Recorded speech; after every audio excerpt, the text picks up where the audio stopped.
Abraham était un croyant qui venait de la ville de Chaldéan-Dur. Il fut appelé à croire et à faire quelque chose qui physiquement était totalement impossible. Mais il ne douta pas de la promesse de Dieu par incrédulité et resta ferme, donnant gloire à Dieu.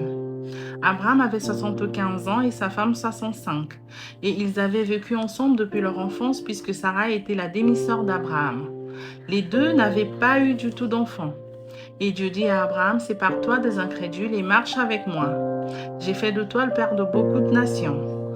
Je l'ai déjà fait, et Abraham le crut. C'était un croyant.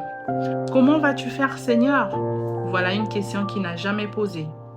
Dieu avait dit qu'il le ferait et cela réglait la chose. Après que le premier mois fut passé, il demanda à Sarah, qui avait déjà passé l'âge de la ménopause, vois-tu une différence?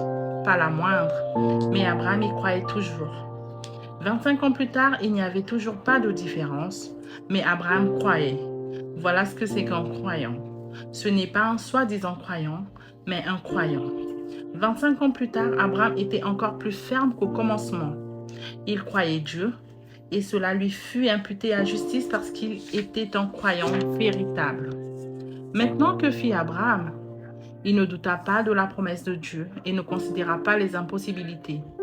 Que se passerait-il si un homme de 75 ans et une femme de 65 ans allaient chez le médecin et lui disaient « Nous voulons réserver une place à la maternité parce que ma femme va avoir un enfant » et que 25 ans plus tard, ils reviennent encore chez le médecin et lui disent « Alors docteur, la place était toujours réservée à la clinique ?» Vous voyez, cela vous fait agir d'une manière bizarre.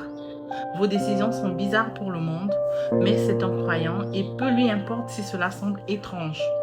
La Bible dit qu'il était pleinement persuadé que Dieu était capable d'exécuter ce qu'il avait dit qu'il ferait. C'est ce que devrait réaliser chaque croyant.